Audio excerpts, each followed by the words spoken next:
Well, it turns out Russia is the U.S.'s #1 enemy, at least in the mind of Republican presidential candidate Mitt Romney. It all stemmed from this exchange between President Obama and Russian President Dmitry Medvedev, all caught on camera. My life's like this, yeah. After my election, I have more flexibility. Yeah. I understand. I trust you this much. Let you know I understand. Now, Romney took this opportunity to pounce on President Obama for daring to be flexible with Russia. Here's his response on CNN.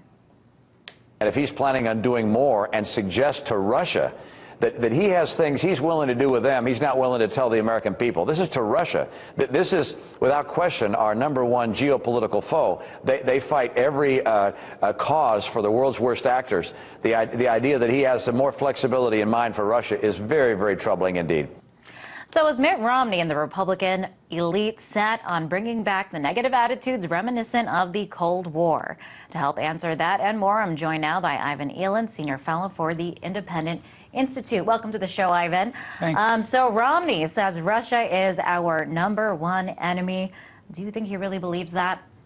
No, I think it's campaign rhetoric, and I think it doesn't really square with the facts too well. And I think people probably should be criticizing Romney for his lack of knowledge of foreign affairs rather than for Barack Obama saying the obvious. And politicians in America always get in trouble for telling the truth. That's when they get in trouble, so that's why they don't do it very often. And Barack Obama telling the truth in this case, that it's easier to get an agreement after an election than before it, is certainly true. Certainly, that is true, and he was just speaking the truth. Now, this statement that Russia is the #1 threat in the U.S., I mean, obviously, Al-Qaeda, you would think that it's a no-brainer that they would be a bigger threat than Russia. But so when somebody like GOP presidential candidate Mitt Romney pins Russia up against terrorist groups, what do you think that says about his foreign policy views? Well, he does have neoconservative advisors, and that gives us some pause and for concern, I think. But also, Romney has proved very flexible in his views on almost everything, and that's what the criticism of him. So who knows what he'll do in office? Many times you get presidents who have an image, like Richard Nixon was an anti-communist, and he was the first president that went to communist China and opened relations with them. Many times the Republicans in national security, because their image is tougher, they can sometimes work the back rooms to get a deal. So we never know what presidents are going to do when they're in office. But of course, this is just campaign rhetoric, and unfortunately it does say something about being able to drag back the Cold War in the United States and win a few votes from it. So I think that's particularly on the Republican side, but you even see Democrats doing it once in a while to be tough. And it's mostly rhetoric. I think politicians in office, when they have to make the decisions, and particularly Romney, will probably be more pragmatic. And I also want to point out the Russian leader Dmitry Medvedev's response to this. He said, quote, "As for ideological cliches, I've already spoken on the subject. I always get very cautious when I see a country resort to phrases such as our #1 enemy. It is very reminiscent of Hollywood and a certain period of history." So there he is kind of mocking Mitt Romney for his language. Is this how people abroad view the GOP candidates? Well, I think it's sort of dangerous, because when you talk about countries that have many nuclear weapons, and Russia and the U.S. combined have 95% of the world's nuclear weapons, Russia is still a very formidable power and a nuclear superpower. And I think when you use this kind of a rhetoric, even to get elected or in campaigns, it's kind of dangerous. And it does whip up anti-Russian sentiment, even though it's being used probably just to get elected. And Medvedev also went on to say that it is 2012, not the 1970s, kind of referring to the Cold War era. Do you think that this is the rhetoric that the GOP candidates are going to continue to revert back to?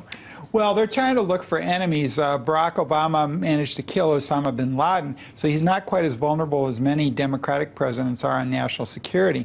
So they've got to come up with something. They're working the Iran thing. That's the number one. And now with this comment, I think they're going to start working the Russian angle.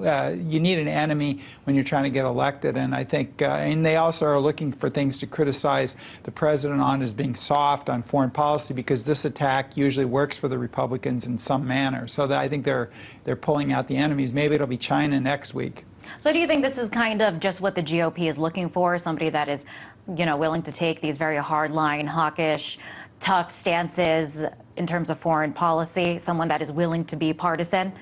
Well, I think you have to, in the United States, there's campaign rhetoric, and then there's what they actually do. What's more worrisome to me, rather than this rhetoric, is the neoconservative advisors that Romney has. And when you have the president captive of one viewpoint, and it's a hardline viewpoint, I think that's a problem. And if he were to get elected, I think those people would be put in high office, and we saw what happened with George W. Bush when that happened. So that's the real problem, those advisors, rather than this rhetoric. And so do you think, so you are worried that this rhetoric can actually transmit into action? Well, I think it will be tempered because the U.S. does and Russia do cooperate on the WTO, on Afghanistan supply routes, on fighting Islamic radicalism, and on the START treaty. There's more to be done there. A deal can be worked out with tactical nuclear weapons and maybe even missile defense if the two countries, after the election, this could happen. Now, in the end, do you think that this comment by Mitt Romney, however ridiculous it was, do you think that it helped or hurt his campaign? Well, I think it probably helped his campaign. If I were on the Obama, I would go after him and say, listen, that just doesn't square with the facts that Russia is our greatest enemy, and then I would show my knowledge of foreign affairs to refute that. But Obama hasn't done that. He's played defense, and I think that's a wrong campaign strategy for him. I think it could be a good campaign strategy to show that Mitt Romney doesn't know that the Cold War is over.